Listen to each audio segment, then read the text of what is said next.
Okay,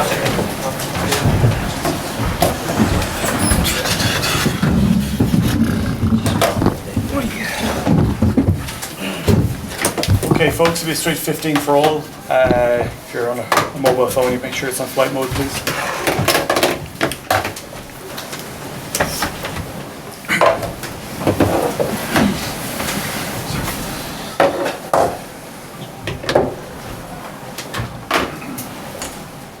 Okay, we'll get on the way. Joe, was that the most disappointing performance?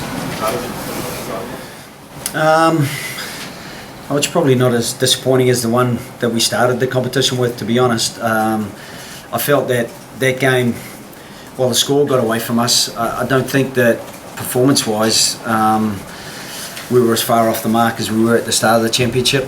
But talking to Gats even before the game and then after the game, he was talking about that extra 5% you get when you're going for a Grand Slam, that really difficult task that you're desperately keen to achieve, and we benefited from that last year in Twickenham. I think the energy that it gives you, the belief that you get from having accumulated those 4 wins, and the desperation to make sure you deliver another one, and the way the game started immediately added to that belief, and we then had to try to force our way back into the game. I thought we were a bit unlucky sometimes with a couple of calls, but at the same time, I thought they defended well, and our discipline wasn't quite what we needed it to be. Joe, this was people could be getting overexcited about wins and then at the same time overreacting to some defeats, but I see already this defeat's been called a horror show back in the news back in Ireland as well. Is that a bit of an overreaction thing? Do you know that there's simple fixes that we can do to kind of get things right over the next few months? Well, I guess you guys will set the narrative, really. We can only perform in those 2 40-minute windows that we get, and then the narrative will be whatever pundits or journalists put out there. But for us, we would certainly encourage the genuine supporter not to lose faith with the team, that the team will definitely turn up in Japan, and we'll grow a bit from this. You only have to look back a year and see that England went back-to-back in the championship and ended up 5th. We fought our way to 3rd. We're in the top half of the championship. We haven't been catastrophic, but we haven't been as good as we needed to be, and today was probably an example of that. At the same time, I'd like to take my hat off to Wales and to Gats and the 12 years. To be 12 years as an international coach, I've done 6 and it's damn near killed me. So I don't know how Gats has managed 12 and to be as competitive as they have been. And they hadn't won one for 5 years, and so to get this one, you could see what it meant to them. You could see what it meant to them when they were celebrating, and for us. While we would have loved to have won it, hats off to Wales. What a super effort today. What a super effort through the championship to come. Ironically, we were 16-0 down at half time. So were they against France, and they maybe got a helping hand a couple of times in that match to get back into it. But they got back into it, and they know how to fight their way through to the finish. Joe, difficult day obviously for Johnny. His frustration seems to get better and again. Does he have to maybe sort of temper that slightly, because we see it again where the referees are saying keep a lid on it. It doesn't necessarily help the captain there either. Well, I think the captain was trying to have the same discourse with the referee, to be honest, from what we could hear.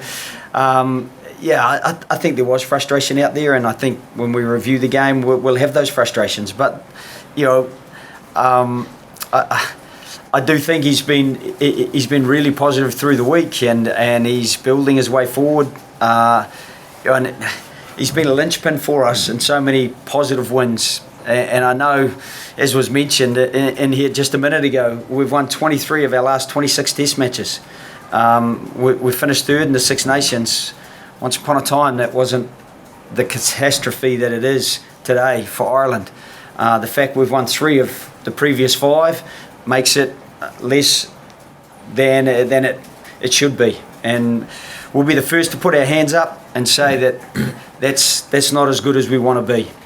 We'll be first to take our hats off and acknowledge the performance that Wales put in today, and then we'll reflect, rebuild, and go forward. And as I said earlier, I would like to think that the genuine supporter will still be 100% behind us. Joe, Warren said they made a mistake of leaving the roof open. Will that factor into your analysis of the defeat?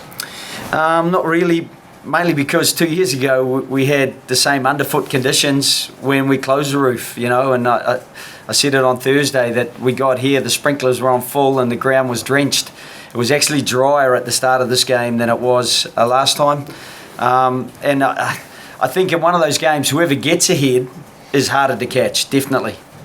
But, the fact that it was them that got ahead first, they won the toss, they got the ball straight down there, and on the back of that, that's how fine the margins can be. So, I haven't really looked back and I had time to look back.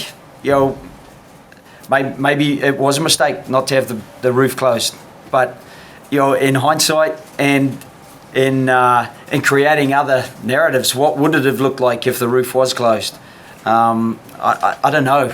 You deal with what you've actually got to deal with, and that's all you can do. Rory, the team has always prided itself on its accuracy. Where do you think the errors have come from in this game and through the championship and those games where it's coming from? Look, I think today we have a couple of big areas of the game that we really pride ourselves on and get us into the game, and usually our set piece. Because of our launch off that, and then our discipline. I think both of those let us down today. Obviously with the conditions being what they were, to go so quickly into a 10-0 margin behind is incredibly frustrating, and it just puts pressure on you, and pressure can do very strange things to you, and just we probably had to force it then a little bit. They got the tails up, and it was a little bit of a release of pressure for them, because I'm sure there was a massive amount of pressure and expectations going into a Grand Slam game. We wouldn't know what it was like 12 months ago, and all you want is you want to get into the game and you want to fire the first shot, and they did that, and they never looked back. So look, we'll take a look at why those bits of that are normally so strong for us let us down. We'll be incredibly disappointed by that. But look, ultimately, you have to give them credit. They came out very, very hard and very fast, and they were able to then go really hard at the defence, and they put us under pressure, and we made errors. Joe, I know we asked you this after the England match about noticing anything in the build-up, and subsequently you said you did, and it was different to the France match. Was there anything in the build-up for today's match that indicated that this performance was on the cards? Less so. We had a couple of guys who were struggling, who had a bug, and sometimes that they were isolated, and you lose a little bit of that continuity. But apart from the 6-day turnaround, which is always a little bit complicated, we spent the first 2 or 3 days of the week recovering and got a good hit out on Thursday. Really, is it as much preparation as you'd like? It's not, but at the same time, that's the nature of the draw.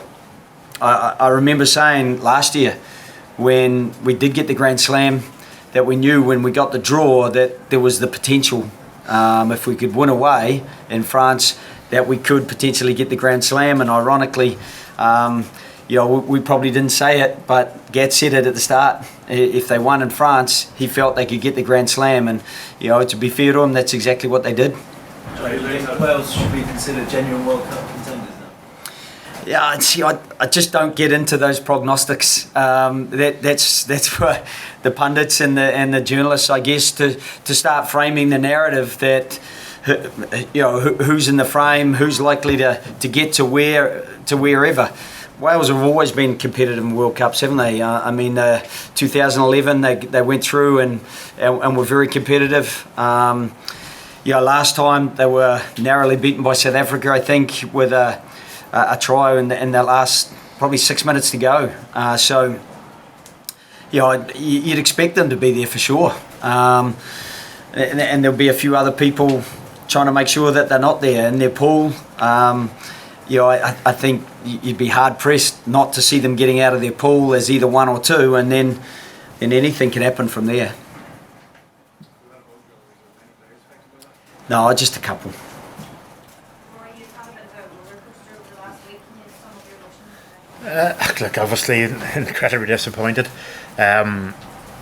think sort of knowing it was my last Six Nations game, you kind of want to go out and like you want it to be a fairy tale. You want to win, and to win in such a place like this would have been a massive statement for the team. But it would have been involved us having a massive performance, which is, I suppose, ultimately what you want to go out on. You don't want to go out on a performance that individually and collectively you're not happy with. But look, it is what it is. Whenever the dust settles and we get 2019 over with, I'll look back on the Six Nations with a lot of pride with everything that I've been involved in and achieved, and it just happened to be that it wasn't it won't go in the highlight reel the last game, but like that's the way it is.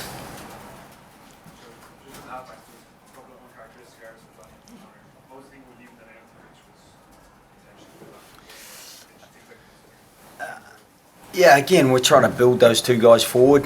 They haven't had a huge amount of game time, so I think it's important to invest in people. And that was part of the remit. We decided we were going to prioritise the Six Nations, and whether it bears fruit at the other end of this season, we'll see. But as I said, I don't get into prognostics. All I do is try to get into preparation, and the best preparation for top class players is to be in pressure cooker situations and to work their way through them. And if every time that isn't going well, you take them off, I don't think you're growing them back to where they need to be. And they've had so many days in the team where they've been the hub upon which the wheel has turned, and the wheel has generally gone forward. As I said, over the last 2 years we've played 26 tests and lost 3 of them, and to lose today is really tough.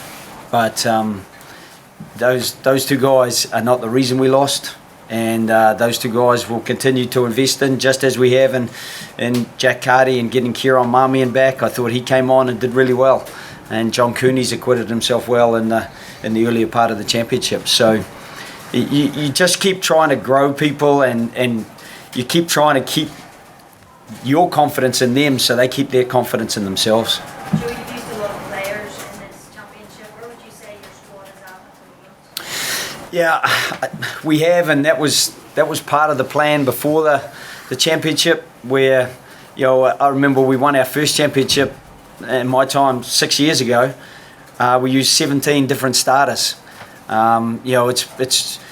We've almost got out to double that number who've played. Over double that number who've played. So for us, it's been a really good exercise in trying to make sure that some guys have been put into pressure cooker situations. Some have acquitted themselves better than others, and we have to look back at the entire championship and see, who still needs further work. And some of what I was saying before is some of the players haven't actually had a lot of game time, and it is hard to get your game rhythm if you haven't played. And I do think some of those players are getting closer to their top form, and we hope that they progress through the back end of the season, and then they use that as a springboard into the end of the year. Take the last couple Two of the 3 defeats you mentioned, we've conceded a try almost at the very start of the game. Is that a concentration issue, or is it just super execution from the opponent? Yeah, I can't really answer the question. It's difficult to say that it's a concentration effort because you tend to be concentrating the most when the game starts. That's when you're freshest mentally. So we know that fatigue or dehydration has an impact on the ability to cognitively function. But disappointingly, I think they were quite different tries. One was certainly we contributed to ourselves. It was after 10 phases that England got back to the same place where they'd been after the line-out, and then we made a defensive error. And then, today, again, I just think that we could have done better, but I thought Gareth's kick was pinpoint perfect, and Hadley Parkes got straight through onto it. We'd shown a couple that he'd done during the week because he's He's already done them during the championship, and he did them certainly in the November series as well. So it was something that we were aware of, and we've got to be better at covering next time.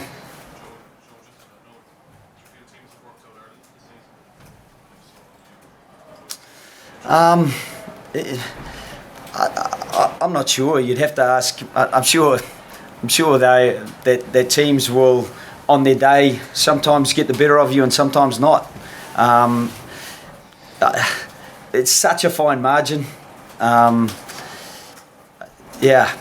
think Wales today, in the conditions, they got the benefit of some set piece decisions, and on the back of that, maintained the pressure that they got off that first try.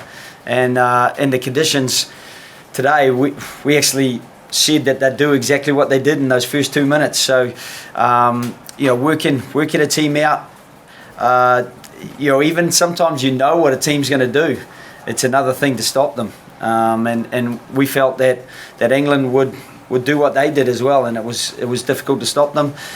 England knew what we were going to do in Twickenham last year, but we were difficult to stop. And so on any given day, that's the very highest level of Test rugby, where the margins are fine.